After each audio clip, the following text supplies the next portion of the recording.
Why must you be so difficult?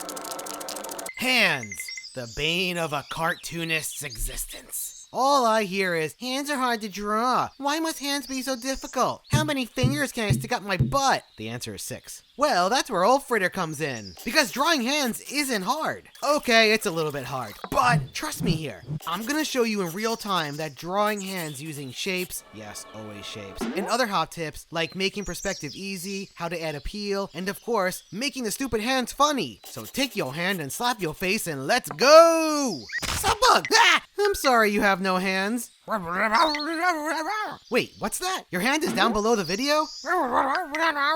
Ah, the like button. Of course, click it. Also click that subscribe button too. It's just one more button and you'll get to see more of me when I actually upload these things.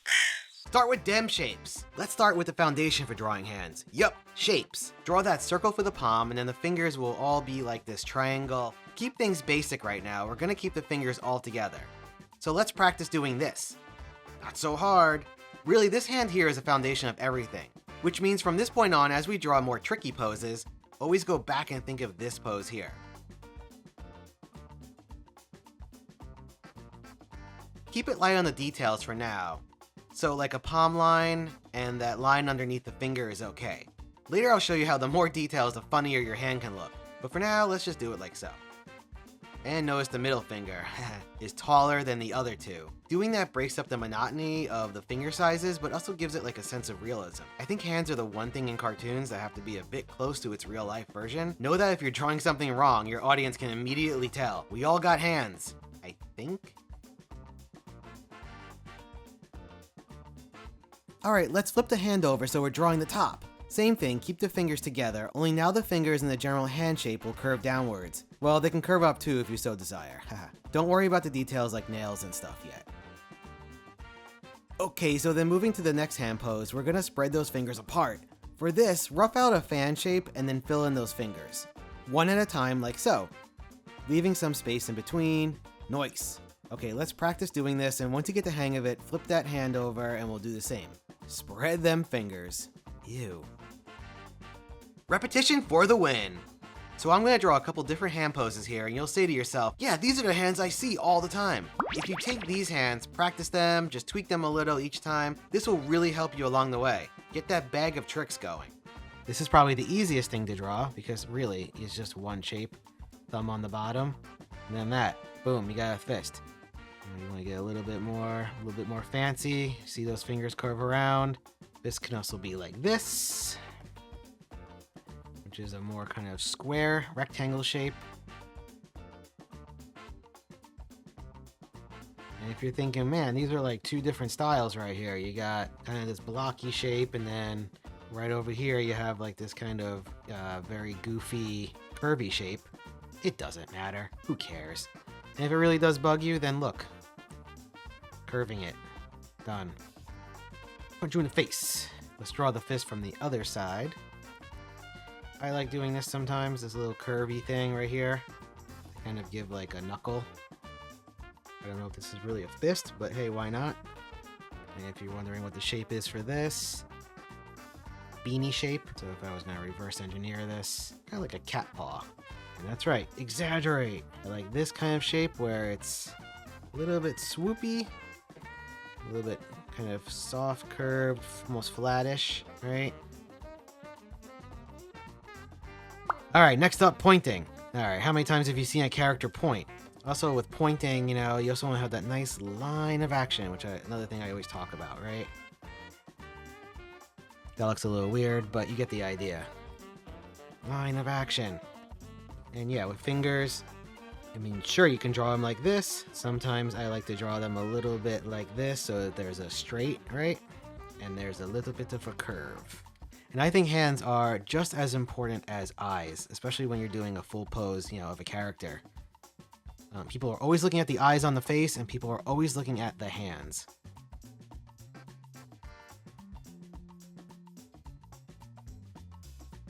So sometimes you might want a little bit more of a realistic hand.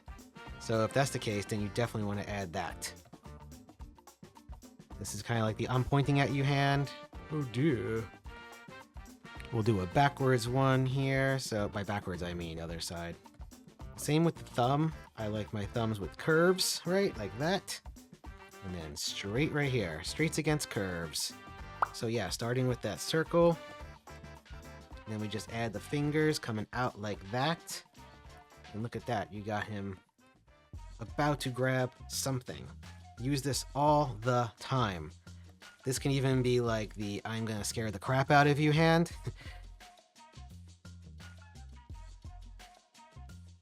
And then when you do grab something, right, I like drawing through the hand too. That way it doesn't look like, oh, this goes over here and then this is over here. It looks a little bit uneven. So you draw through the hand, draw the object through the hand, and then just, you know, erase it. No one will ever know. It still looks wonky, whatever. But you get the idea, I hope. Right, here's that kind of jelly shape we were doing earlier. Kind of like a triangle here, I would say, almost. I mean, one of the things you think about when you're drawing a character grabbing something is you really want to make it look like that object has weight and that object has a solidness to it. And like I said earlier too, you always want this middle finger to be the biggest one. All right, next up, talk to the hand. Right, we're gonna add the fingers, the palm line, and there you go. Yes, combining it with a nice line of action. If you are already thinking that, you are amazing. Oh, this poor guy getting yelled at again. Hey man, I'm flying, yay! I love drawing like this. This is really, really exaggerated and really, really awesome when you're drawing cartoons, right? I also like, if you haven't noticed by now, adding this little wrist part when I'm drawing hands. I don't know, it just kind of anchors the hand down. It gives it a little bit of weight to it. Instead of just, you know, cutting off the hand like right here. You know, I like getting really silly sometimes. Can just be really, really loose like that, where there's spaces between the fingers. Again, these are not super long, and this is your longest one. This sticks out, and then the thumb is probably the shortest, right? Is this the greatest hand ever drawn known to man? No, it's not great at all. I like doing this sometimes. This I call, I don't know, the hand butt. Yeah, throwing their hands up or whatever. So what about when your character is just standing there? A lot of the times I think artists feel like they need to do something with the hands, but that's not always the case. So with the arm just hanging down, try these two poses. The hand out. This is a lot like that basic hand I was drawing in the beginning of the video. Easy. Alright, the hand back. I think Hanna-Barbera probably invented this, but whatever, I love it. And I'll talk more about H&B later in the video. Yeah, alright, because these hands are so simple, it'll let your audience focus on the dialogue or the facial expression or whatever. Alright, let's talk about adding appeal. Okay, so what is appeal anyway? Well, Webster's dictionary defines appeal as blah, blah, blah, blah. Appeal can be actually pretty hard to define, but basically it's adding little details and nuances to your cartoons that make it look interesting and pretty. So how do we add appeal? This right here is something that adds appeal. This nice curve that comes out like that. Really pushing the design and the shapes. This is something that is pleasant to look at, and therefore it has appeal. Compared to something like if you drew a hand and it looked like that, that is ugly. That is no appeal. Now, in some circles and in some worlds, this might be fine. That it's making me laugh right now. But appeal can also be straights against curves. So say you have a character holding a card, right? And having that pinky out, it adds a little bit of flair, a little bit of something interesting, you know? It creates a little bit of a sense of mystery? No, it does create a nice appeal. Something to think about when you're drawing hands and you get a little bit more confidence in your hand drawing skills. Adding that pinky out can really make things look nice. Getting that nice line of action, the straights against the curves.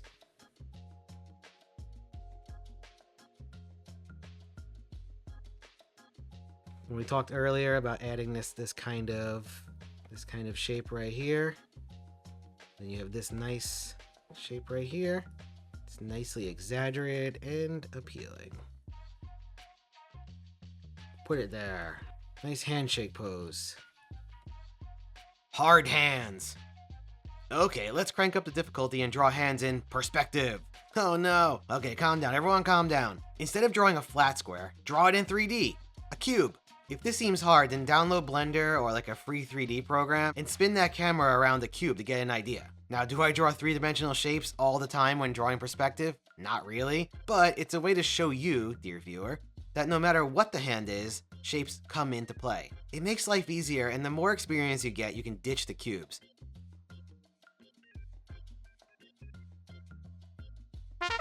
Stop everything, it's fritter fun time! Let's talk about the hands that inspire me. First up is Yogi Bear. Well, really all Hanna-Barbera cartoons from the 50s and 60s. The animation was cheap as heck, but the posing and designs were on point, and so were the hands. Because these animators knew they really couldn't move the characters too much, animation equals money and it was the time of TV, a ton of effort went into making a single drawing appealing. Pinkies out. I love the H&B stock hands. Like that resting hand where all the fingers kind of curl back. I do this all the time. Dexter's Lab. I love Dexter's hands for their goofy simplicity. Also fun and appealing. They're very blobby, but there's like a very strong design element to them too. Very inspired by Hanna-Barbera. Samurai Jack. Let's get graphic. Graphic style animation was also popular in the 50s and 60s, and early Cartoon Network shows like Samurai Jack and Dexter's Lab, Powerpuff Girls, were heavily influenced by this period. What's graphic mean? Simple shapes. In this case, no outlines, very clear silhouettes. They only use outlines if the two fingers were touching, so you wouldn't have like a weird blob middle finger thing. But ew, wait, are those 5 fingers? Oh, I think I'm gonna hurl. Ren and Stimpy. Whatever your opinion is of Ren and Stimpy these days, these are some of the best cartoon hands of all time. Fight me on it. They're exaggerated, funny, and realistic? I was actually surprised taking a deep dive into these drawings. The animators really put a ton of thought into them. A lot of acting in Ren and Stimpy was done with the hands, which is correct. Watch a live action movie and you'll notice actors doing the same. Hands, like eyes, are an amazing acting tool. It's how we physically feel and touch something or someone. Oh, sweet baby Jeebus, Milt Call. Look, if you can draw anything like this, you probably don't need to watch this video. I'm not even going to attempt to draw these. Old Milt was an animator in one of Disney's 9 Old Men. These hands are from Sword in the Stone, from the character Merlin, that Milt animated. Ah, forget it, just drool and move on. I mean, be inspired and good luck? Funny hands. Can hands even be funny? Yes, of course. So what makes hands so funny anyway? Well, details. The more detail you add, like you really show those fingers really grabbing something. So if you have a really silly, funny looking cartoon character and you give him a hand like this, where now it's like super realistic.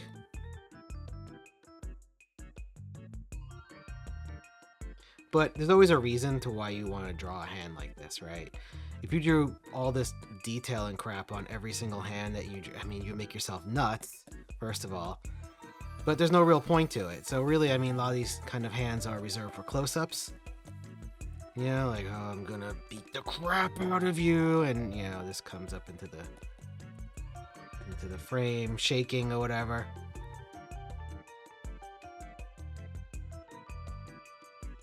So yeah, basically the more detail that you add to that hand, the funnier it will be. And of course, you know, stretching it too, right? So think, dang it! Alright, one last thing. Think before you draw. Don't just draw hands, but think about how those hands will work with the pose, right? Think about what is going on in your character's head. I said earlier, like your character's eyes, use their hands to show their emotion. Whatever that is, sadness, angriness, happiness, just think. If you're doodling hands for fun, that's fine, but yeah, think!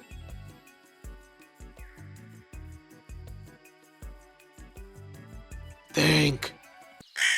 Alright, so let me know down below in the comments what you think the hardest thing there is about drawing hands. Also, here's a question for the ages. 4 fingers or 5? 4, of course. If you have 5 fingers, you're a freak! Like and subscribe, and see you next time, my fancy fellow followers.